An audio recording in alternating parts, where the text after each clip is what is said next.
Assalamualaikum warahmatullahi wabarakatuh. Pada kesempatan kali ini, saya akan membahas tentang soal hukum bidan, khususnya stase kehamilan. Sebelum itu, jangan lupa klik subscribe, like, and share. Soal pertama, seorang perempuan umur kehamilan 4 bulan dirujuk oleh bidan ke rumah sakit. Dari hasil pemeriksaan didapat perdarahan 250 cc, disertai nyeri, kontraksi rahim kuat, tinggi fundus pertengahan simfisis pusat, serviks membuka, ada ekspulsi hasil konsepsi, ibu terlihat lemas dan pucat. Apakah diagnosa dari kasus tersebut? A. Abortus iminen, B. Abortus insipient, C. Abortus komplit, D. Abortus incomplete, E. Abortus habitualis. Kita bahas satu-satu. Abortus iminen tanda-tandanya adalah kram perut bagian bawah, perdarahan bercak hingga sedang, serviks tertutup, uterus sesuai usia kehamilan, uterus lunak. Kita perhatikan pada kasus uterus serviksnya membuka. Sedangkan tanda-tanda abortus iminen, serviksnya tertutup. Jadi bukan abortus iminen jawabannya.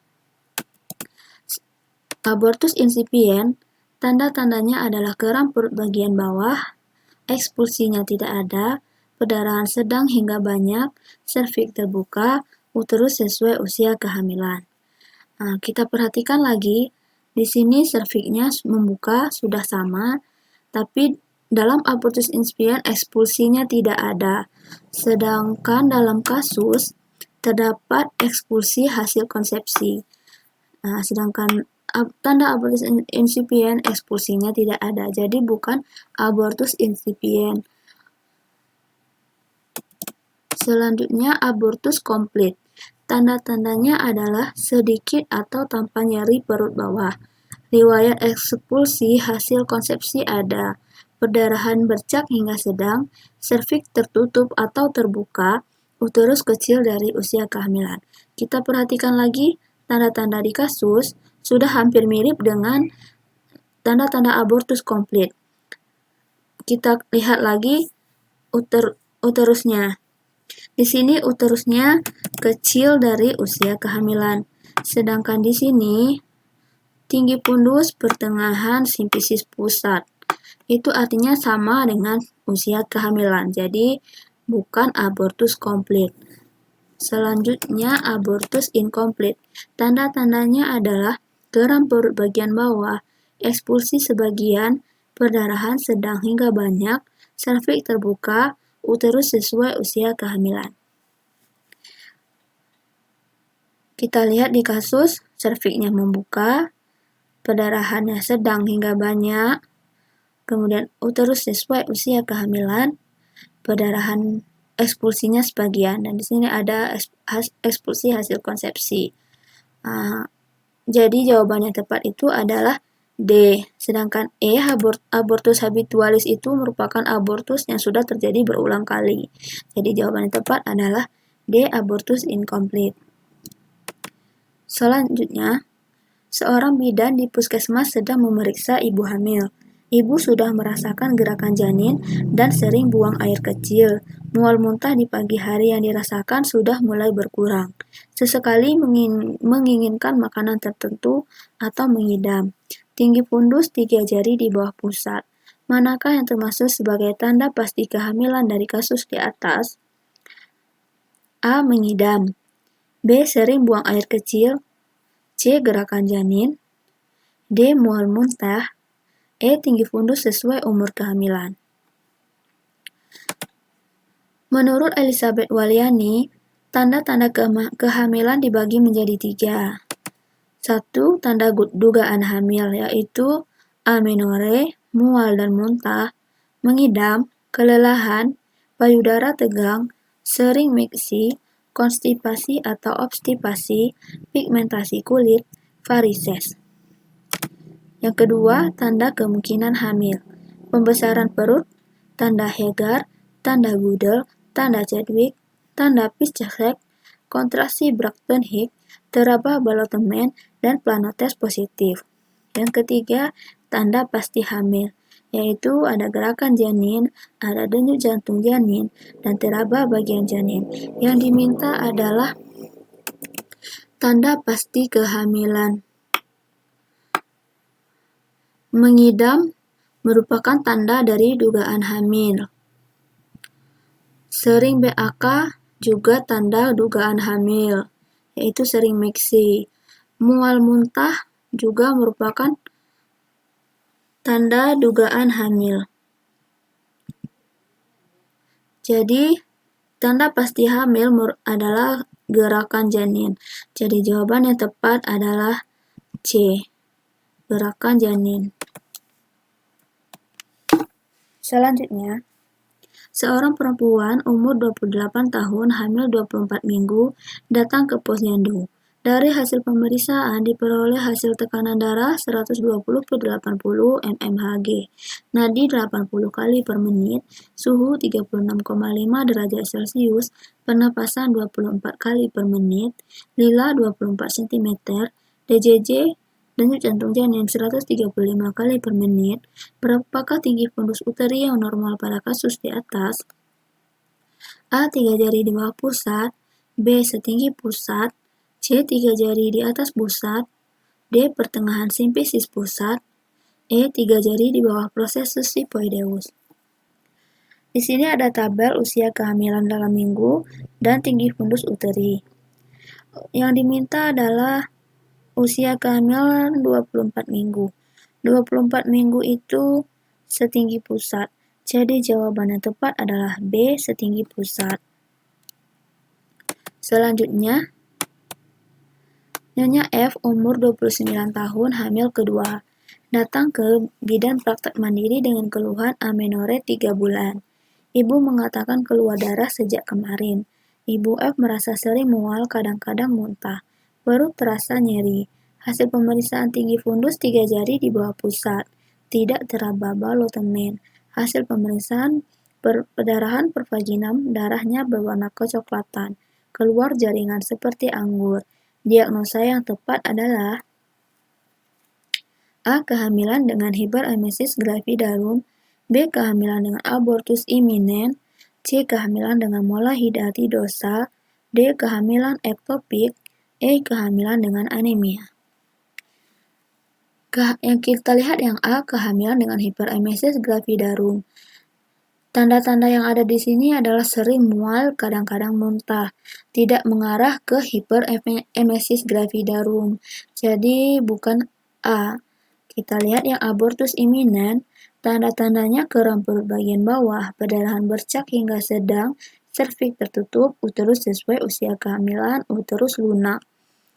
Di sini tinggi fundus 3 jari di bawah pusat, tidak teraba balotemen, darahnya berwarna kecoklatan. Sedangkan abortus iminen, serviks tertutup, uterus sesuai usia kehamilan. Kita fokus pada uterus, usia kehamilan. Di sini amenorrhea-nya baru 3 bulan, artinya masih 12 minggu. Sedangkan tinggi fundus 3 jari di bawah pusat, lebih besar dari usia kehamilan. Jadi tidak sesuai dengan usia kehamilan. Jadi tidak termasuk dalam kategori abortus iminen. Kehamilan dengan mola, tanda-tandanya adalah nyeri panggul, mual dan muntah, perdarahan kecoklatan hingga merah terang, peningkatan kadar HCG, tanda kehidupan janin tidak ada, pertumbuhan rahimnya abnormal. Kita lihat lagi tadi, tinggi fundus 3 jari di bawah pusat, artinya pertumbuhan rahimnya tidak normal. Warna darahnya kecoklatan, sama dengan dalam kasus. Kemudian, tanda kehidupan janin tidak ada. Dapat kita lihat dari tidak terabanya balotemen. Jadi, jawaban yang tepat adalah C. Kehamilan dengan mola hidatidosa. Kalau kehamilan ektopik itu merupakan kehamilan yang terjadi di luar kandungan atau di luar rahim, bisa terjadi di tuba. Kemudian kehamilan anemia dalam kasus tidak menunjukkan tentang tanda-tanda anemia. dan juga tidak ada hasil pemeriksaan HB, jadi bukan anemia. Selanjutnya,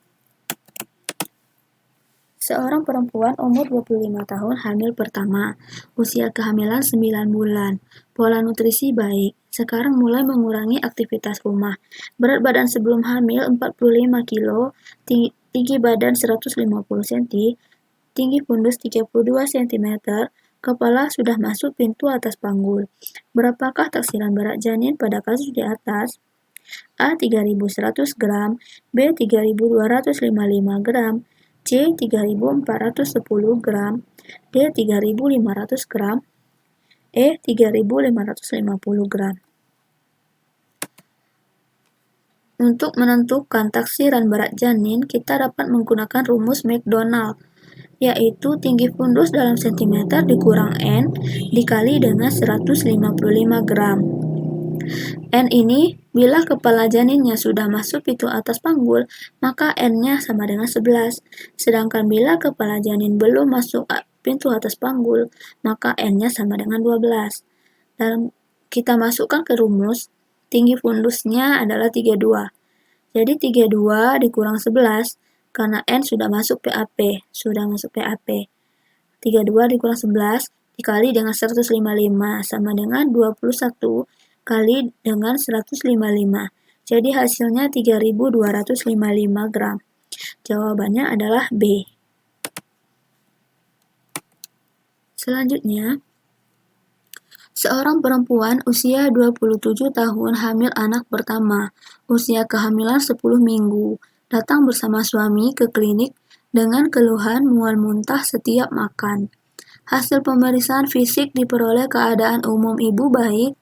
Pada pemeriksaan tanda vital sign diperoleh tekanan darah 110/80 mmHg, nadi 88 kali per menit.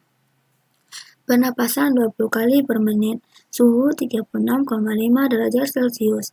Bagaimanakah cara mengatasi keluhan pada kasus tersebut? A. Makan makanan asam, B. Makan pedas, C. Makan coklat sedikit demi sedikit, D. Makan sedikit tapi sering, E. Sering makan makanan bersantan. Keluhannya adalah mual muntah setiap makan. Maka cara mengatasi mual dan muntah yaitu menghindari bau faktor penyebab mual, makan biskuit kering atau roti sebelum bangun dari tempat tidur di pagi hari, makan sedikit dan sering, menghindari makanan berminyak, bangun tidur perlahan, menghindari gosok gigi setelah makan, dan istirahat sesuai kebutuhan. Dari kelima opsi ini, jawaban yang tepat adalah D. Makan sedikit tapi sering. Selanjutnya, Ibu R umur 35 tahun, G2P1A0, umur kehamilan 29 minggu, datang ke rumah sakit dengan keluhan cepat lelah, sesak nafas, dan keluhan tersebut hilang saat istirahat. Pada pemeriksaan fisik didapatkan palpasi dan udem di tangan dan tungkai. Tekanan darah 110/80 mmHg, nadi 90 kali per menit. Diagnosa yang ditegakkan untuk Ibu R adalah A. Penyakit jantung kelas 1, B. Penyakit jantung kelas 2, C. Penyakit jantung kelas 3, D. Penyakit jantung kelas 4, E. Penyakit jantung akut. Kita bahas satu-satu. Penyakit jantung kelas 1, gejalanya itu tanpa gejala pada kegiatan biasa. Artinya saat dia sedang istirahat tidak ada gejala dan tidak ada batas gerak biasa. Yang kedua, penyakit jantung kelas 2, gejalanya saat istirahat gejalanya tidak ada, gerak fisiknya terbatas, ada gejala payah jantung yaitu cepat lelah, sesak napas, palpitasi, dapat nyeri dada, udem tungkai atau tangan.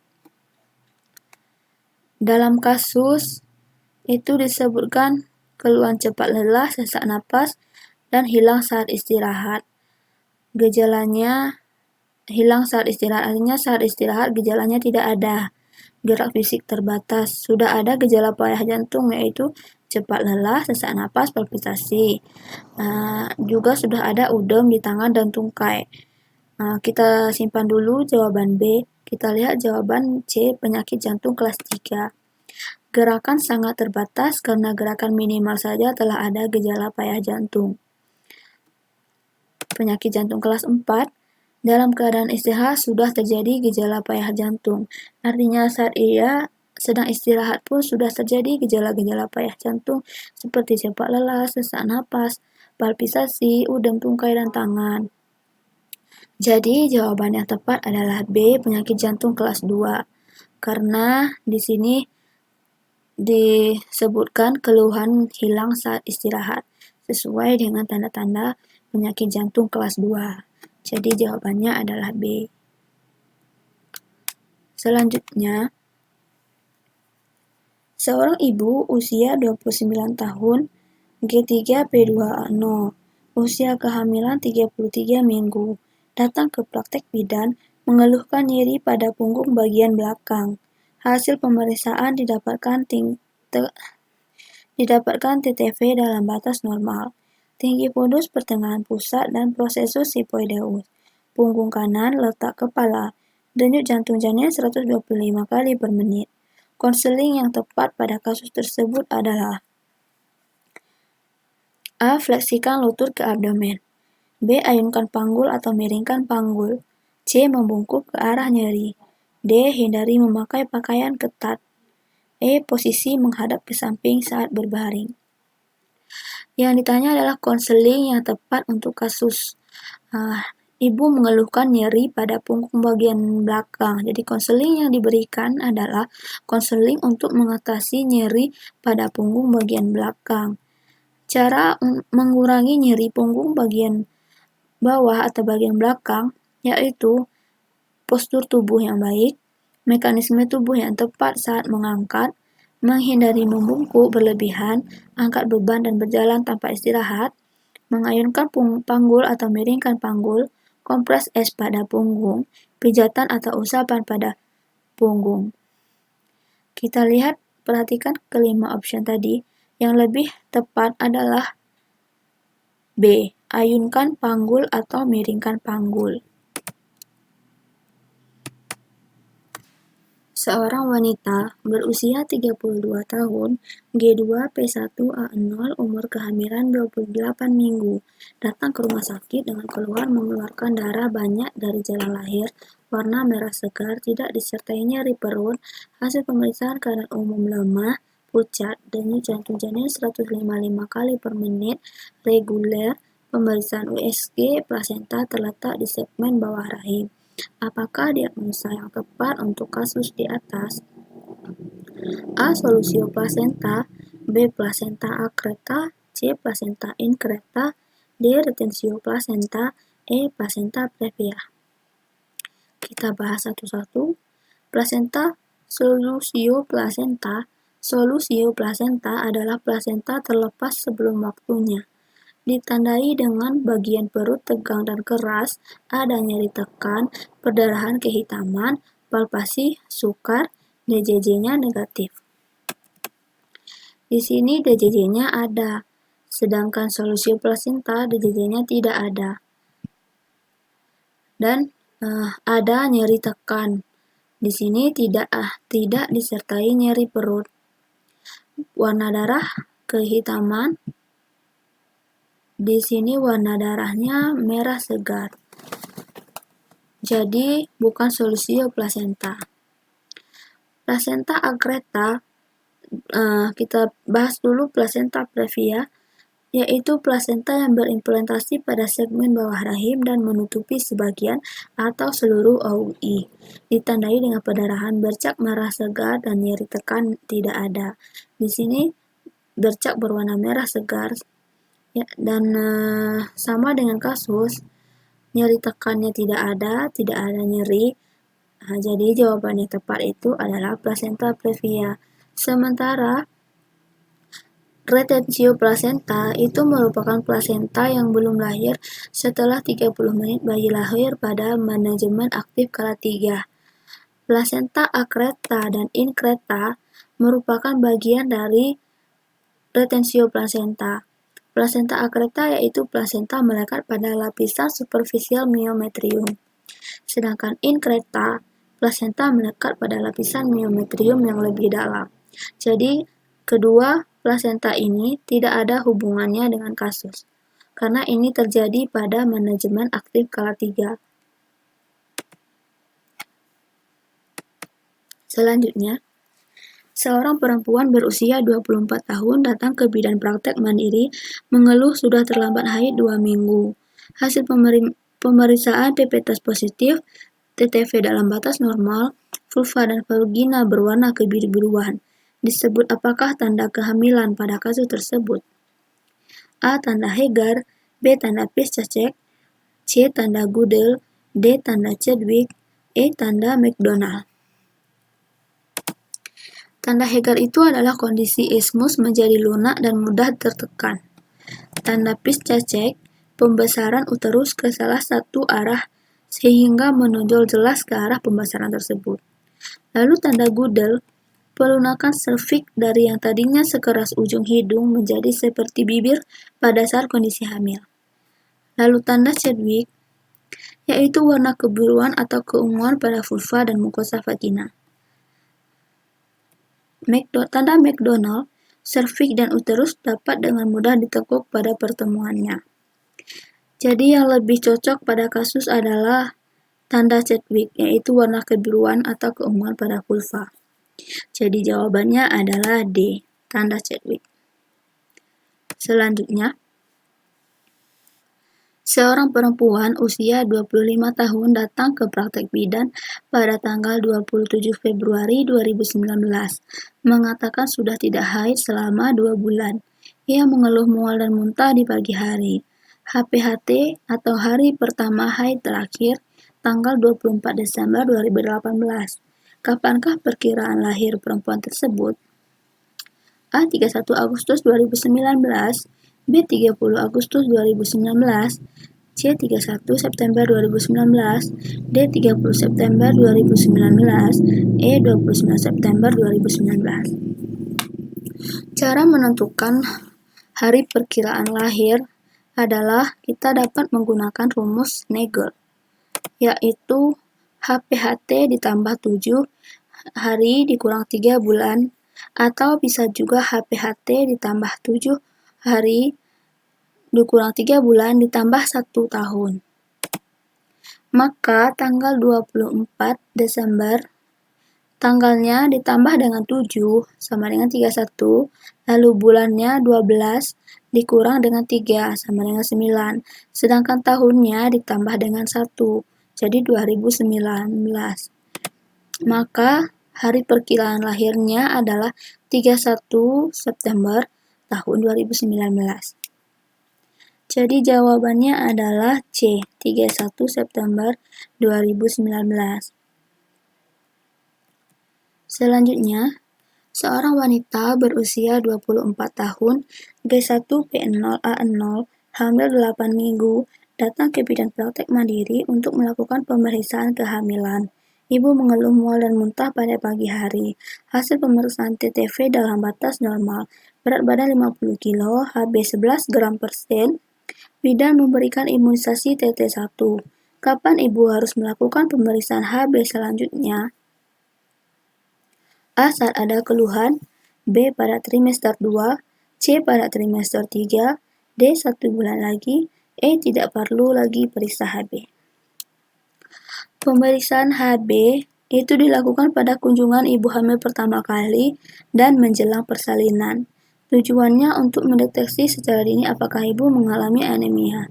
Di sini ibu pertama kali datang dan sudah dilakukan pemeriksaan HB dengan hasil yang normal, yaitu 11 gram per sen. Jadi untuk pemeriksaan HB selanjutnya dilakukan saat menjelang persalinan atau pada trimester ketiga.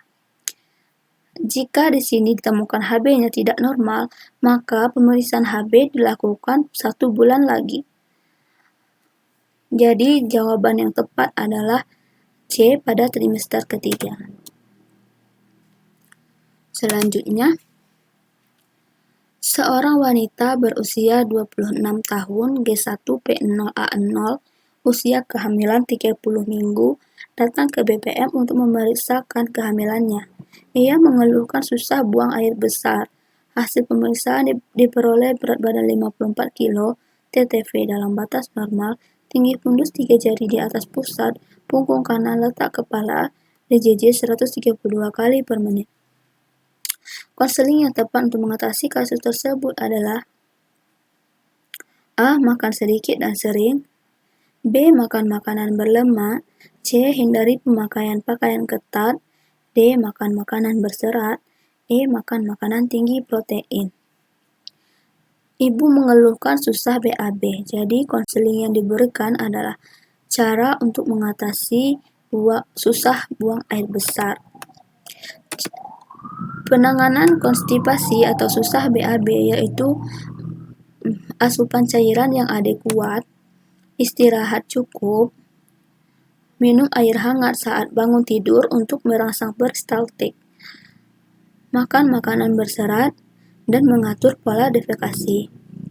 Kita lihat optionnya. Yang lebih tepat adalah D. Makan makanan berserat. Jadi, yang konseling yang diberikan kepada ibu adalah tentang makanan-makanan yang berserat. Selanjutnya, seorang wanita berusia 25 tahun G1P0A0, usia kehamilan 37 minggu, datang ke bidan praktek mandiri untuk memeriksakan kehamilannya. Ia mengeluhkan sering merasa pegal pada punggung atas dan sesekali merasa kencang-kencang. Ia merasa cemas saat memikirkan tentang persalinan. Hasil pemeriksaan diperoleh tekanan darah 110/70. DJJ 133 kali per menit. Pemeriksaan ibu dan janin dalam keadaan normal. Perubahan psikologis yang dirasakan ibu saat ini adalah A. Merasakan kehadiran bayinya. B. Menikmati kondisi kehamilannya. C. Merasa tidak mampu merawat anaknya. D. Merasa khawatir bayi lahir cacat. E. Hasrat seksual meningkat. Perubahan psikologis yang dirasakan ibu pada kehamilan 37 minggu yaitu pada trimester ketiga. Yang terjadi adalah perasaan mudah terluka, merasa kehilangan perhatian, libido menurun, merasa sedih karena akan terpisah dari bayinya. Rasa tidak nyaman muncul kembali, merasa dirinya jelek dan tidak menarik. Merasa tidak menyenangkan ketika bayi lahir tepat waktu, dan khawatir jika bayi lahir tidak normal.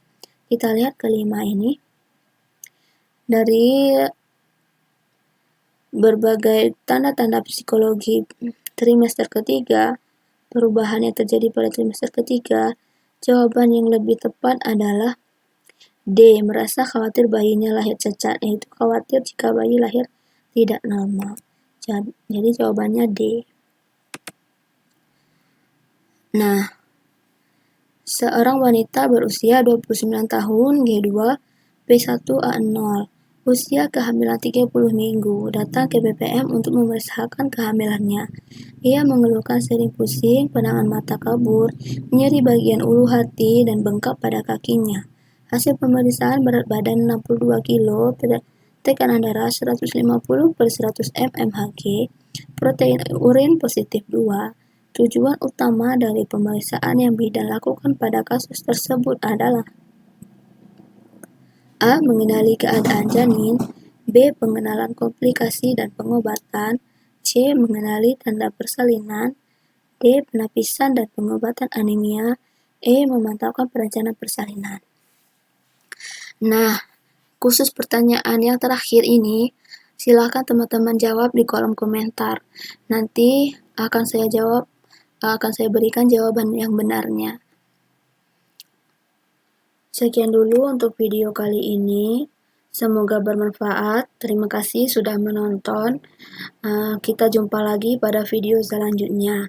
Assalamualaikum warahmatullahi wabarakatuh.